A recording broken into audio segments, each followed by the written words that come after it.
Welcome to Under the Microscope. I am your host, Jenny Germano. Thank you, everyone, for tuning in. Today's topic is building a cannabis brand that customers can trust. And before I dive in, I just want to share a little bit about my background. I got my start working in the cannabis industry in 2009 in Denver, Colorado, running vertically integrated cannabis operations. And in 2015, I founded my company, 𝗖𝗚cihs Consulting, and I help cannabis operators navigate the regulatory landscape across the U.S. market and also international markets now, which is really exciting. So let's everyone give a warm welcome to my next guest, Nicole Kennebeck. And Nicole, she is the marketing director of 𝗨𝗱𝗱𝗀 Labs. Welcome, Nicole. Thanks. I'm excited to be here. So happy to have you here. We've met each other a long time ago. We were just discussing where we met, and it probably was like maybe 2012, maybe 2011 back then when we met here in Colorado. And it's been incredible to watch your career over the years. And if you wouldn't mind just sharing about your background with everyone. And when you got into the cannabis industry. So originally, I was like a lot of folks in cannabis. I was very familiar with the products. But in 2010, I moved to Colorado and I made the jump into the medical cannabis program. I started as a packager for a edibles kitchen, packaging hard candies and gummies in a very small space with a hash maker and a chef. And there was no badges, there were no cameras, there was no background check. It was like, if you were capable of working a job, you could come work in cannabis. I remember being introduced to the badge program about 9 months into that job.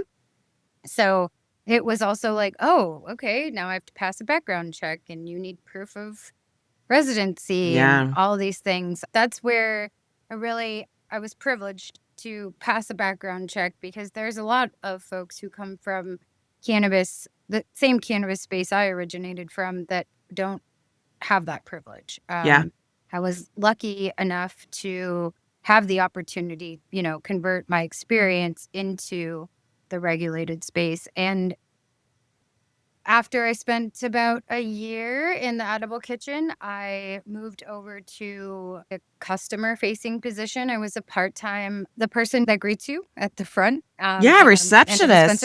My first day was right after they had rejected thousands of people's paperwork in the state of Colorado. And I remember 𝗬𝗂𝗲𝗀𝗬𝗀, who was running compassionate pain management, now a 𝗬𝗂𝗲 in Louisville, said to me, "Don't quit. I promise it's not always like this. People are very upset and confused, and we're just going to do our best. Don't leave. I promise it gets better." I think there was a little foreshadowing in there, because not that it didn't get better, but it definitely hasn't gotten much easier. I would say that we set a precedent of it'll get easier, and I don't know that it's gotten easier, but I'm so grateful that I got to have that experience, because it really gave me a lot of exposure to, hey, this is going to be a bumpy ride, and there's a lot of things that are very unclear. But if you're willing to weather it and be here for the patients and the customers and the consumers, you have an opportunity to really keep connecting people to the plant. And it's so true. I started before badges, and people would walk in with duffel bags, like just growers growing at their house in their backyard in the basement. And they'd be like, "Here, you want to buy this duffel bag of Ziploc bags of cannabis?" And we would purchase it. And it was before testing. Wholesalers used to wear backpacks. They'd walk into your store with a backpack and it'd be like, "Here, are you interested?" And that's how it was in the early market of Colorado. And then, of course, we had the badging process where we had to get fingerprinted and background checked. And I originally got rejected my first round. And it was really because of a driving violation that was like 10 years prior. They were like, "You didn't include that on your application." So they rejected. I couldn't get a badge, but I was able to appeal it. And eventually I got my badge. That whole process was crazy. I feel like it eliminated 50% of the cannabis industry because so many people had cannabis charges. That barrier to entry was very discriminatory. I still think some of the barriers to entry are unjust and Yeah. don't actually appeal to the folks who have long been stewards of this plant. It's true. At least now they've been at least getting better at expungement, and we didn't even have expungement options in the early days like they have now. Like I said, I've been watching your career this entire time, and I thought, gosh, you were perfect to talk about brands. It's been amazing watching all the different brands and different companies that you've been involved with over the years. What other reasons drew you into the industry? I was consuming. I would say I was the plug, right? I was giving people access to the plant long before I decided to jump into an edible kitchen. In fact, when I moved to Colorado and saw the job postings for edible kitchens and dispensaries, I was like, but they take tax dollars out of your paycheck. The government is taking their part. Are we sure? I remember calling a family member and being like, hey, can you look at this? I filled out a W-2. I'm confused. Are they going to actually be able to track? I don't know if this is legit. And I sent the paperwork and my family was like, yeah, no, this is a real job. You are going to get paid and they're going to take out your taxes. And looks like they're signed up with a payroll company. This seems legit. And I was like, okay. Like, I was shocked. My first interview at 𝗘𝗽𝗀, which was CPM at the time, they asked me, do you know how many grams are in an eighth? And my immediate response in my gut was like, are you a cop? Is this a trick Yes, question? I understand. Like, how many grams are in an eighth? I don't know if I should purposely say I don't know, or if I should say how many grams are in an eighth. And so it was strange for me because I'd always interacted with the plant in a much different context. I lived in the city of Chicago for about 6 years before I moved to Colorado for undergrad. And I think that's when you, as a young adult, you explore all of the different avenues of different things. Yeah. I really bonded with not just the cannabis plant and the product, but also the community. There was Yeah. there was a lot of camaraderie. There was a lot of community around consuming together. And I found that those were my people. I really vibed with them. And so moving into the industry, I was like, I would assume it's going to be a lot of the same folks, and it'll be easy for me to make new friends in a new place working around the cannabis plant because that's always connected me to some really great people. And I would say still does, for sure. Yeah, that's so true. The transition into building brands, was that just a natural occurrence? Was that just a natural skill that unfolded in you? I never really imagined myself as someone as a brand builder, but I knew I always wanted to be someone who connected people looking for good weed.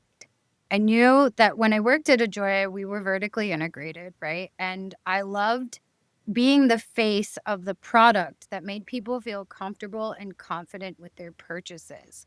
And I think not only that, but also bringing visibility to products you could trust over time. I remember we carried all of Karen's Sweet Mary Jane products. And I remember Budtenders that I worked with, it was like, I don't know how to sell it. There's these butters and these oils. And I was like, oh, I have so much experience making my own edibles. I can't wait to share about these products with customers who are looking to make their own homemade goods with an oil and a butter that they can trust and they know it comes to them reliably and they can buy it here all the time. Selling good weed to people looking for good weed has always been something I enjoyed. Now it just looks like building brands that people can trust and making sure that we get in front of the right people to keep them connected to that brand and that product. I also feel like my biggest lesson I've learned about brands and the connection with customers is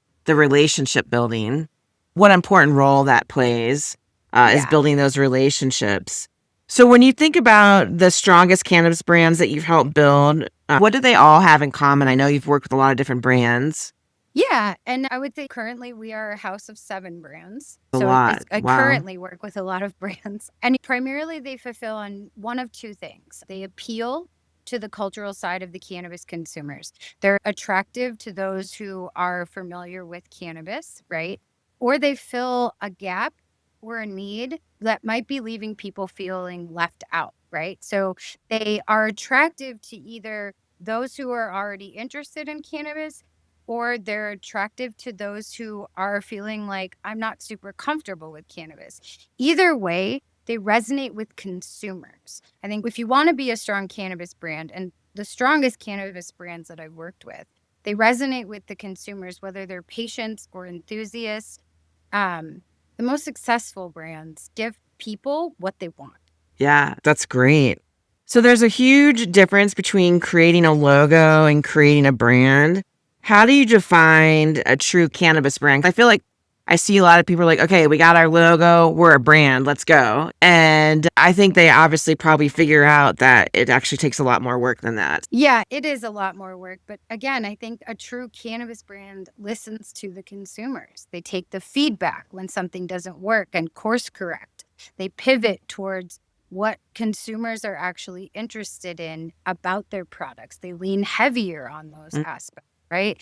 Or with a new product, they'll get in there and tweak something on an existing one that really attracts the consumers that are attracted to their brand and to their product and to their ethos, right? Your consumers are going to tell you what they want. If you listen and provide them with a product for what they want, it's really not, it's not hard in that way. Sure, there's a lot of noise on the brand shelf, Yeah. but there's a lot of opportunity to really let your consumers drive who you are. They'll tell Gosh, you. I agree. I like the part about getting their feedback. I feel like some people are very scared to get the feedback, or Yeah. they feel that, oh, I know better. I know what I'm doing. I've been doing this for a long time. I think the consumers are the biggest gift in the Well, cannabis and industry. I think it's important to remember you are not your target audience. If you are that intimately tied to your brand, you have an inherent bias. It doesn't matter what you say. This is your baby. You sit with it every day. There's going to be a lot of things that you think work that just don't. You really need to let go of the fear of the consumer and let them tell you. Sure, the feedback might be abrasive or it could be harsh, but a lot of Yeah. times they're pointing at something that you have an opportunity to really pivot and improve on that could make a huge difference for your brand. Especially if you're emotionally attached. I bet you when it's your baby and you work so hard and you're creating these SKUs and brands that I think people sometimes get emotionally involved in it, and it is hard to step back. And I think that goes for anyone who's building a business, no matter what kind of service or product that you're providing. Getting that feedback is just really important because the people Yeah. that are buying the product, they're really telling you, hey, we wish you had this, Yes. or we're missing this. And I think it is important to get that feedback. This next piece, this is so crazy. I come up against this all the time, and I have this conversation many times with different people. So many operators focus almost entirely on THC percentages and price. And not only is this happening in the US market, but I'm hearing from several conversations this is actually happening globally now in international markets, that it's all about THC percentages and price. So how does a company build a brand that customers actually remember? How can it not just be about THC percentages and a low price? Yeah, I think you got to be cautious following trends. That can be a dangerous trap and it can be a race to the bottom very quickly. But if you want to be remembered as a brand, be part of an unforgettable memory. Be the drink that the customer brings to the barbecue with their friends. Yeah. Be the candy that helps the customer share cannabis with someone in their life that had that scary edible experience. Be the joint that was flavorful until the very end of the rotation, right? Bring quality that allows them to create a memory of an experience with your brand. And you don't need to be 37% THC. You don't need to be 1,000 milligrams. You are part of an unforgettable memory. And I think for the consumer, it's much more valuable than you hitting a lot of buzzwords that might be allowing product to fly off the shelf. You got to be careful because those opportunities aren't sustainable. With the way that this industry changes and the way that consumers educate themselves, investing in the hot new thing could be detrimental to building your brand when that is no longer their truth, right?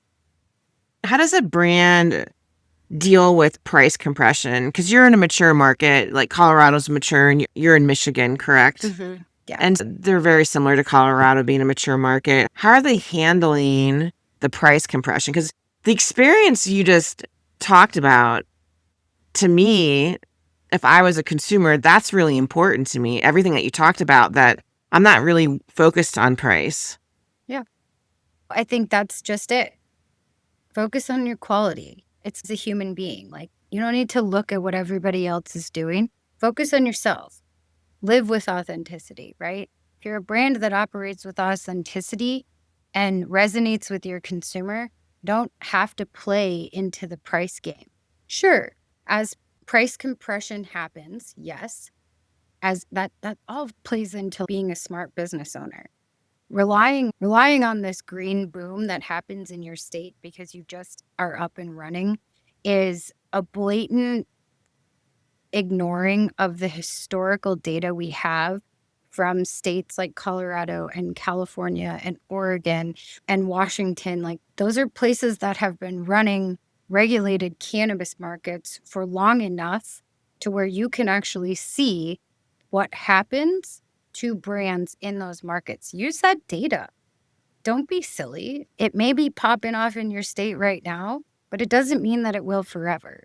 So really give consumers what they want, give customers what they're looking for, because at the end of the day, that is sustainable. Those folks who are looking for products will always exist. It's so true. It's also becoming so integrated into the culture now. Just like you walk into the grocery store or liquor store and buy alcohol, that walking into a dispensary is becoming a more integrated experience. Walk into the liquor store and buy cannabis. Yeah, hemp beverages, right? Intoxicating hemp beverages all over the place. Yep. And also, too, what I'm finding is that the mature markets, I feel like we were so lucky in Colorado. We really got a lot out of the market before the free fall happened. We got to capital cannabis tourism. Yeah, and we had it first, and then the rest of the country was playing catch up. We had this longer time, and on talking to operators, it's really a year before price compression hit. So the green rush cannot really be your plan at all. It doesn't work in today's world. There's too many states that have legal cannabis, whether medical or adult use. You have about a year before price compression hits.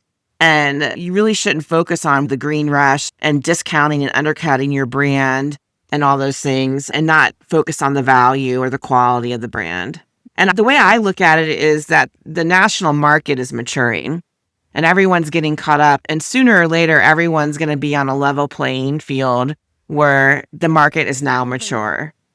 At one point, alcohol was illegal and there's prohibition and all these things. And now if you look at alcohol, it's across the country. You can ship it across the state pretty soon. That could be a potential here for cannabis operators. If you manufacture, like, for example, your brands in Michigan, here in the future, you could be shipping them all across the United States if you guys choose to. Our hemp is, we have a hemp line. 𝗪𝗡 Botanicals, all of our products that we make here in Michigan, you can actually buy the hemp version of them, and they ship to most states. I love it. Love it. And then pretty soon with regulated THC, that could happen too. Outside of the hemp line. Yeah, because I don't know if everybody knows, but they're the same plant. I know. One plant. I'm for it, man. I'm here for it. One plant, and let's just regulate the uses, right? No more dividing us into these little categories and being siloed. I can't wait for the silos to be gone. I think when you're in it, the silos are confusing because you're like, we all know this is the same plant, right? Just doing different expressions.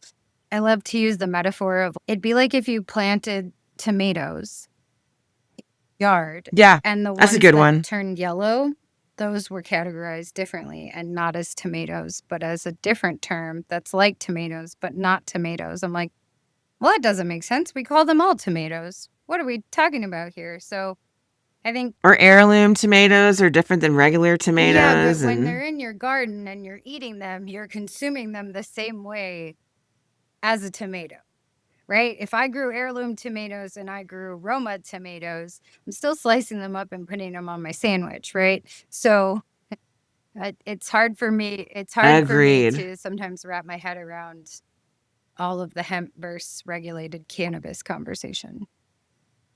That's what they're doing with cannabis. They're saying, okay, if you're heirloom tomatoes, you can't play in the same sandbox with Roma tomatoes. You guys are not allowed to be friends. We're going to make you enemies, and none of us are going to work together as a big tomato family. And yet the consumers over here, I just want the tomato on my sandwich. Can I just eat the sandwich with the tomatoes on it? Like, gosh, it's so true. They're just like, I don't understand what's happening. Can I just get my tomatoes? That's what the consumer is literally saying. They don't have the deep inner knowings, the inside experience that people in the cannabis industry experience. They're the consumer. They just want to come buy their tomatoes. I can't wait for that piece to evolve. That is one part of the industry I really look forward to the evolution happening. Yeah. Desperately, we need it. Cannabis marketing, it comes with restrictions, and I've heard some wild things out there, like in some states where they have to submit marketing, like Ohio is really strict, where they have to submit ahead of time to get approved, and they have to pay a fee. Comes with restrictions that most industries don't have. How do those limitations actually force marketers to become better storytellers? I loved this question. I absolutely love this question. I think the limitations actually strip away the shortcuts a lot of industries rely on. We can't buy our attention. The products have to earn it, and cannabis consumers and connoisseurs can be some very tough and unforgiving critics. We can't make efficacy claims for things, for instance, right, that most people are actually using cannabis for. We can't say relieves anxiety, cures insomnia. We have to tell you a story about who uses the product and why they use the product and what it actually did for them. And I think it challenges a lot of marketers. If you're unfamiliar with cannabis, it can be hard to do that storytelling. Getting our accounts shadow banned and deactivated means that we have to build meaningful relationships with our consumers through community building and engagement. We can't be generic. We have to actually have a product that is differentiated and authentic. True. And you have to show up with a strong voice about the differentiating and know your product and know what you're speaking to and who you're speaking to. So while the limitations can be restrictive, I think it's actually been a lot of fun for me to really dig into my love for the plant, to be able to share it with people in a way that's a great story, whether it's chocolates or it's high dosing like chocolate bars or a tincture. I think it's important to be able to tell that story. So as a marketer, I'm like, great, I just have to tell the story. I love that. That was my favorite part about selling weed in a dispensary, is telling the story of the product or of the plant. It fosters creativity for the marketing side. And I've been seeing people really get creative out there. I think you see traditional marketing, but I'm also seeing this trend of people really getting creative and finding ways that they're talking about cannabis, but they're not actually talking about cannabis. It's more of this story and experience without actually having to say cannabis. And I think, to me, that's exciting to see what people are doing. I love it, actually. I think it's very discerning to tell who's here for the ride and who's here to make money, right? The storytellers, I'm like, oh, you're here. You're here to put good products in people's hands. I'm here for that. I think a lot of those people will end up selling or leaving the industry. I think consumers will create the demand on what's important to them. The consumers will tell you their choice. Yeah, they really will. Lion Labs has multiple brands, and you're serving different consumer segments. So how do you decide when a product deserves its own brand versus simply becoming another SKU? So if you got 7 brands, is it hard not to say, oh, I've got another idea for another brand, let's do this? And how much thought and time goes into all this to deciding whether it's a SKU or a completely different brand? When you're in the conversation, it's usually not very clear, right? When you start the conversation of, we should make this product, it's okay. How do we guide that conversation to determine that? And usually this is determined by the consumer of the product. who is this product for? A new brand is really warranted when the target consumer is genuinely different.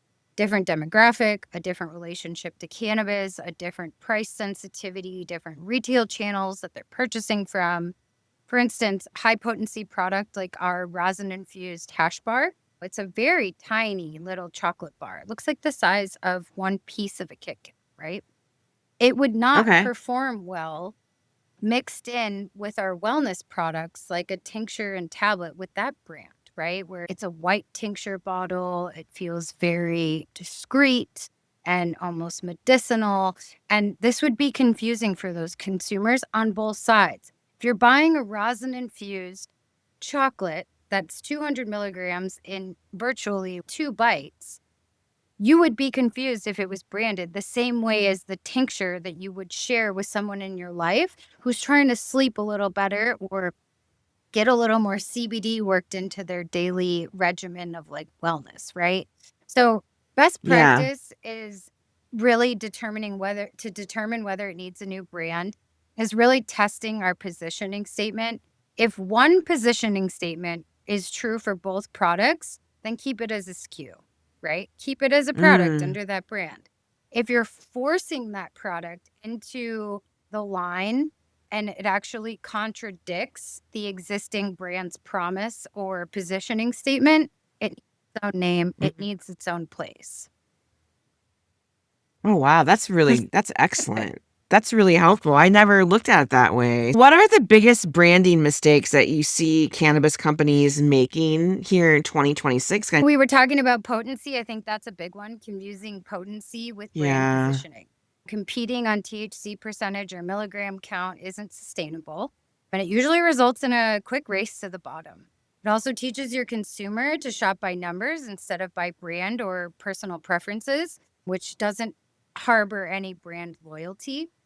And then talking to stoners and not customers. Cannabis has a broader audience than just us potheads. Sure, I'll love a good stoner chat and talking to other like cannabis enthusiasts. We don't make up the entire audience of cannabis consumers. And you don't want to Oh, leave no. out the low dosing seniors, the topical using athletes, the California sober curious, right? Like these are folks you have an opportunity to provide them with products. Let them try it. Let them give the plant a whirl, right? Yeah. Busy moms have really specific items that they're looking for. Maybe they're looking for something else that's more discreet. And I'm a low dosing senior. I'm not really a senior, but I'm definitely in the low dose category. And also, too, as your audience, your customers age. Yeah. I'm an aging customer. My preferences have changed from when I was 30 to now being in my 50s. I have way different preferences. I can't be blasted out of my mind. I'm not into it anymore, where before I loved it. And so I think the customer, their preferences change over I think it's time. also important too that your branding doesn't signal cannabis. It signals towards your consumer audience and how it makes them comfortable. If they're in a dispensary or they came to your website and were asked if they were 21, they know they're buying weed. Your packaging doesn't need to just be a giant pot leaf, right? I think True. also inconsistent branding across multiple state markets is a huge downfall for some of these brands. You want to be consistent, and some of the most successful brands have maintained those identifiable markers that signal to their consumers over multiple states that it's them. Just dressing up to comply with a slightly different set of regulations means that they're identifiable wherever these folks are trying to buy their products. I think the last one that I think is probably a pitfall can be jumping on trends, like I mentioned earlier, rather than building equity and trust, capitalizing on the hot new cannabinoid, the THC percentage, rather than educating your consumer so that you gain a longevity by building trust with. When you optimize Yeah. the product category, you miss out on building loyalty with your consumers, and that's where your sustainability as a brand really comes from. Do you think consumers have a hard time if they're going from state to state? As we know, people like to travel across the United States and tourism in general. They're just visiting states. It's summer. People have trips planned and they might be going to Missouri, and they go into Missouri and they go, whoa, the packaging is crazy here in Missouri, where they stripped away everything from Missouri. They can't have anything on it but specific colors, and it has to say marijuana really big across the front. And then you go into Michigan, my God, the packaging, there's such beautiful packaging in Michigan. It's one thing I've always admired about Michigan. Even the growers, they did such a great job at packaging compared to Colorado.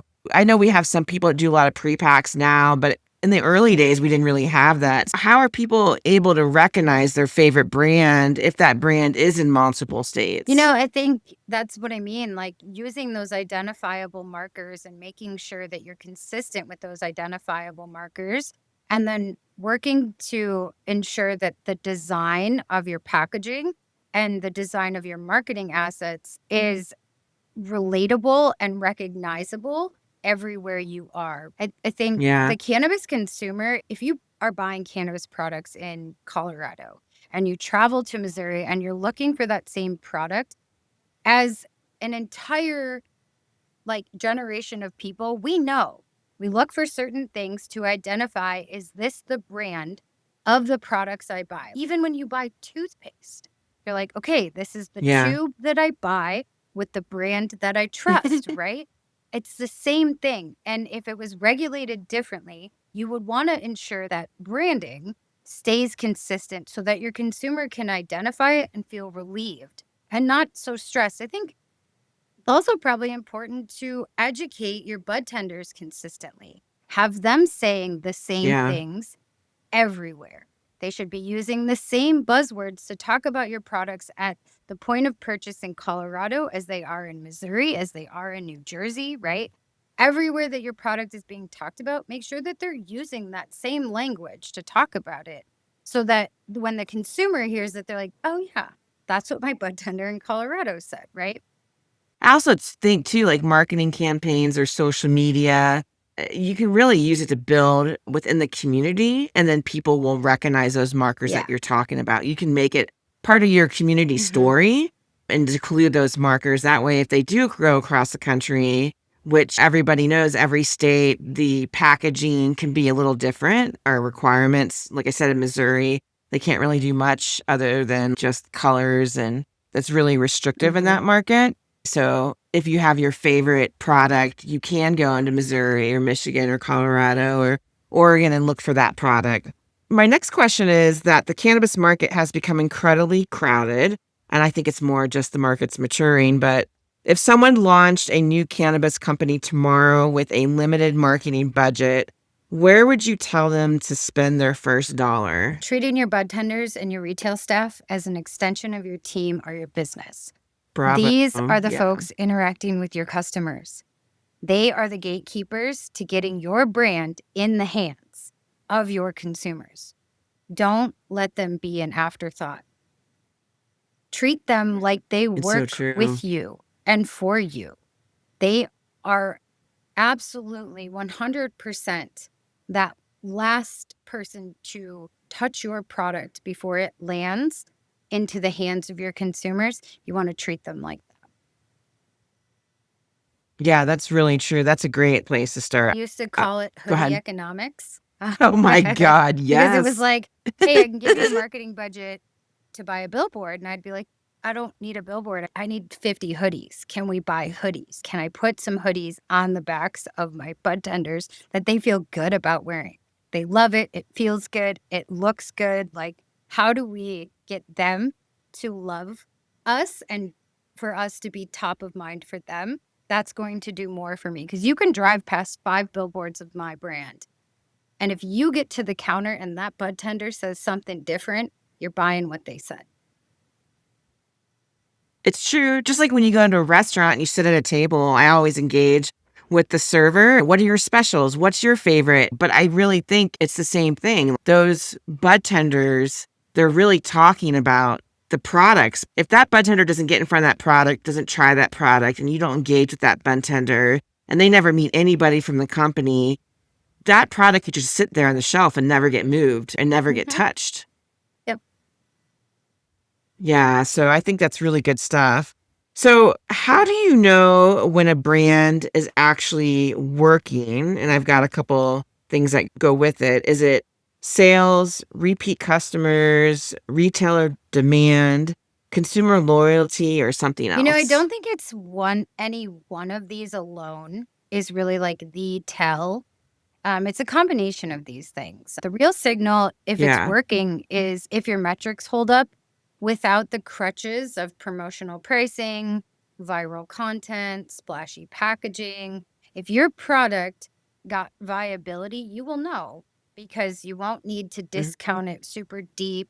You won't need to create a video that everybody loves. You don't need to add a bunch of holographic effects to your packaging. It really is going to be about having a great product and a brand that people can actually see and recognize repeatedly. Yeah. I also wanted to ask, I'll just throw this in there. I'm just curious, do recalls like we're seeing in the market where we see there's like recalls on brands, are customers actually knowing or understanding that's happening? Is that affecting reputation of brands, like creating any kind of reputational risk? Or is that something that's more ingrained on the industry side, that it's more the industry that's seeing all these things happening? I've never worked for a brand who's dealt with a recall. So I'm Yeah. not particularly sure how it impacts me because I don't have that experience. But I would assert, like, when it comes to a recall, it really depends on who your consumer audience is. If you are a high quality, well trusted brand and you're dealing with a recall, it oftentimes the topic of conversation has been like the way that we regulate and test doesn't actually signal harm to the consumer, right? We Mm. don't actually know all of these things that we're testing cannabis for if they're in your products. We've got a testing structure there's like a limit on what can be inside your products. But a lot of that stuff, when you move over to like food, that stuff is all in your food and you're eating it. And we don't know. I don't know that there's enough research to determine that what we're recalling Yeah. products for actually signals danger to the consumer. Now, that's to say, Hmm. like, I am confident that some of them do, right? I'm sure of it, that it does, but I don't know that we have enough research or insight to be able to determine that some of the recalls actually are with the consumer in mind. We don't really have a national database, which I would think would be really interesting to have. We all could use and get the information from, A like, retailer I don't of a recall, and it yeah. was I literally got a call from my sales rep, and they said, "Just keep an eye on Facebook. We're gonna post all the recall stuff on Facebook." And I was like, now granted, it was like 2014, 2015, so it was like really Yeah. early It was a on, and while it was ago. like, we don't know how else to tell you there's been a recall.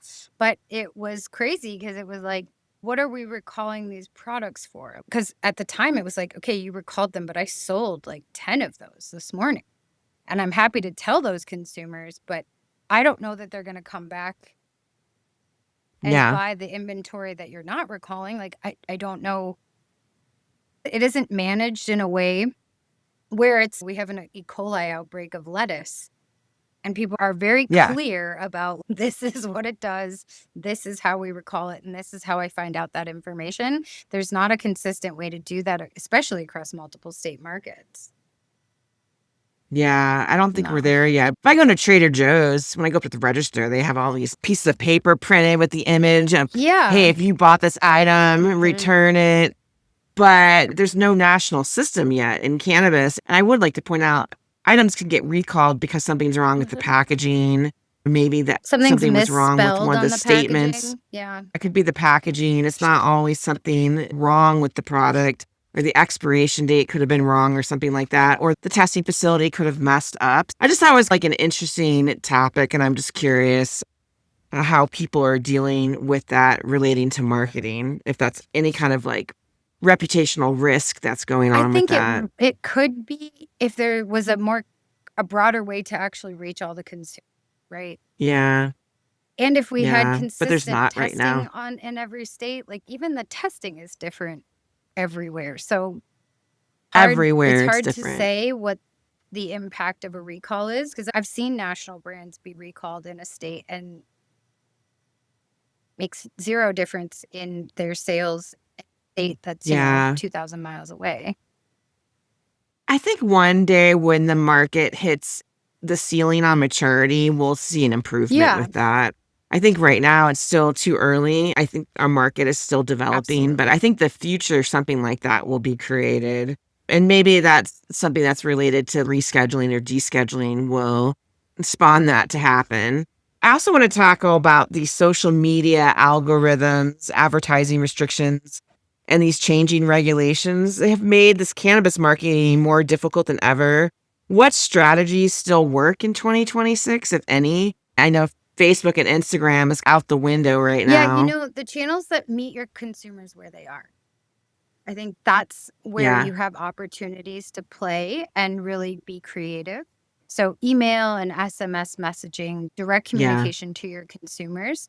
I always tell people build an email list, have people sign up for SMS if they feel comfortable with that, right? And then make sure that you provide them with communications over those channels so that you're actually updating them and educating them and building that communication line as reliable.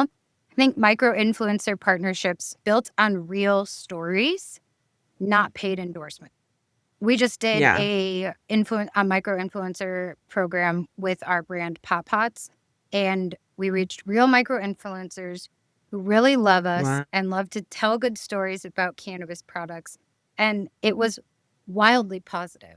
Not because it was a paid Wow. endorsement, but because we were like, hey, you love weed brands. We'd love for you to share about our brand.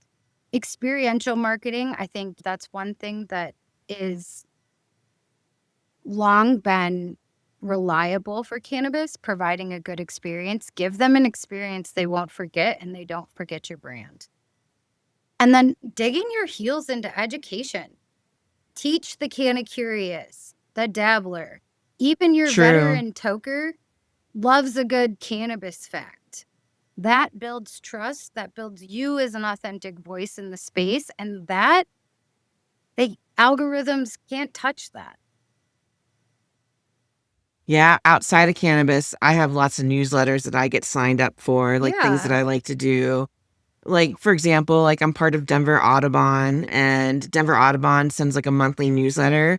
I'm glad they do it. I get excited. I read through it. I'm like, oh yeah, I want to learn how to draw birds, or I want to go do this walk the wetlands tour on Sunday and all this crazy stuff. But the cannabis is the same way. If there were things going on, maybe there's an event going on or a pop up from one of my favorite brands. That's nice when that comes to my Yeah. email box so I can get excited, and I don't want to miss out on opportunities as a consumer or customer, things that I like to do. And I think cannabis is a lifestyle, right? People make it part of their lifestyle and experience.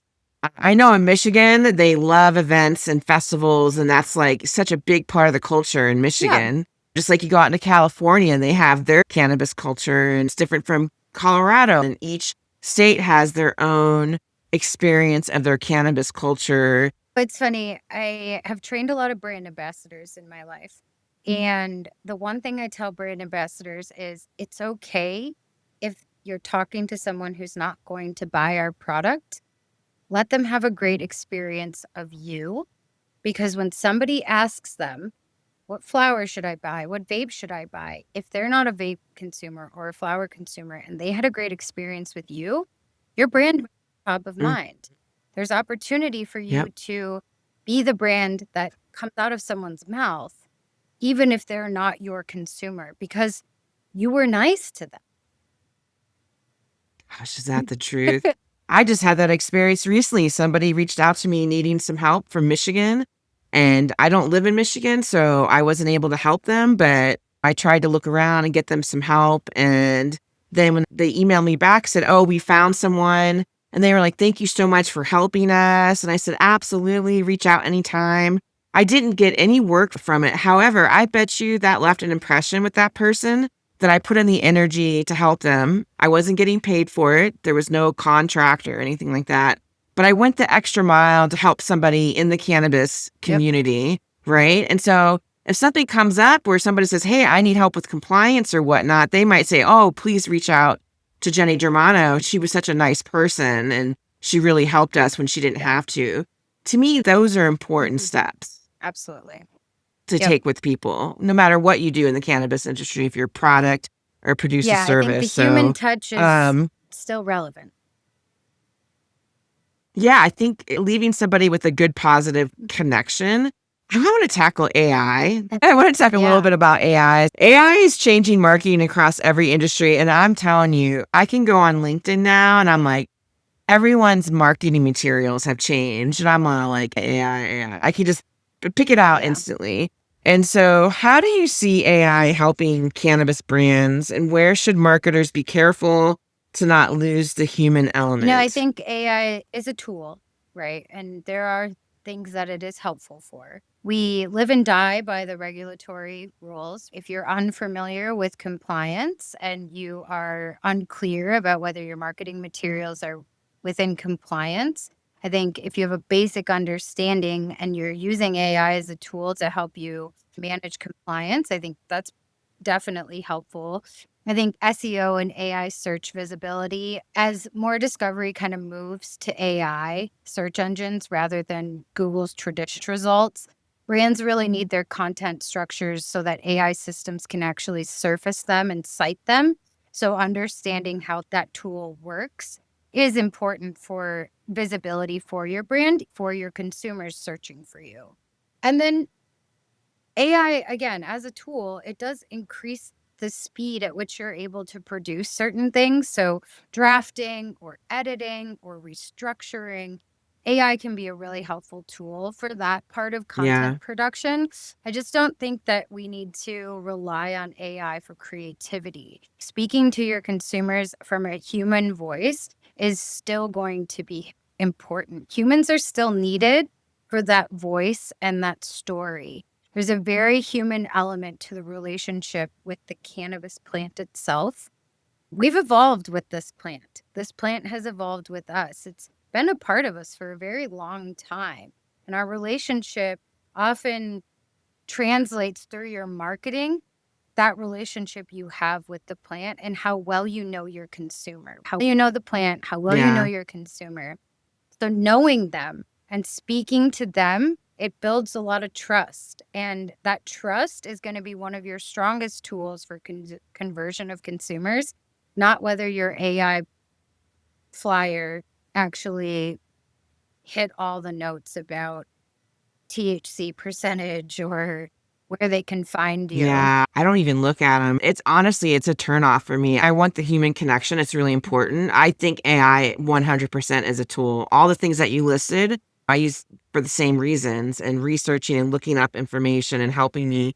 But when I get sent an email that I know was written by AI, it is a disappointment, because I'm like, wait a minute, I can feel it, right? And I'm sure other people can feel it. I still handwrite all my emails. I don't use AI to write them. When I get them, I don't like the feeling of it. I would think consumers feel the same way, that they can tell the difference. Even on my website, if someone does a contact form, I can tell whether or not they use AI to write it versus going, hey, I'm looking for some compliance help, which is just like a normal human way of interacting. And I hope people keep that human element. I think it's so important. I really do. I hope we don't lose the human connection here in the future with AI, because it's moving very fast. And, you know, one thing that I think, as someone who's built brands, it's so important for us to keep a voice to that brand. And without that human touch, it all becomes very generic.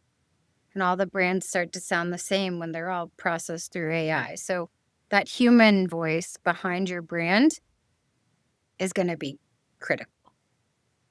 Yeah, it's true. And I will say, going on LinkedIn, it feels very much like that now. I've watched LinkedIn really change over the last year. And when I go on, everything feels very AI generated. I just find myself wanting to go on less and less these days lately. So that's just personally for me. Not everybody feels that way. And maybe I'm old school because I like connection. I think it's what happens with networking events in that regard, right? That human interaction with another human to validate who you're working with or who you're working for. We'll see. We'll see. Does it become more valuable to have human interactions, and are people going to be more invested in the opportunities to have human connection because everything behind the screen can be AI? I don't know, but it is something to think about for sure. Thank God for now, people still want to have phone calls and get on calls, and that's not going away. And it's not just emails and text messaging. for So, sure.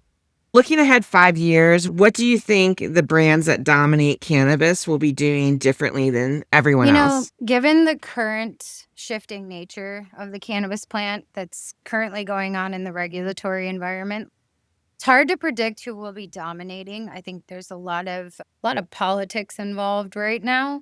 But I do key Yeah. things that brands that sustain this transition will be doing or will have done to be thriving. One of them will be, it'll be important to have built your brand before national competition arrives, not after, right? Like having had your interactions with your customers and built that trust with your consumers, because once we open up the opportunities to more people, it'll become more crowded on the shelf, right? And what we've seen really even sustain in Colorado are brands that really established themselves and built that trust before there was even that flooded market of outside of Colorado businesses, right?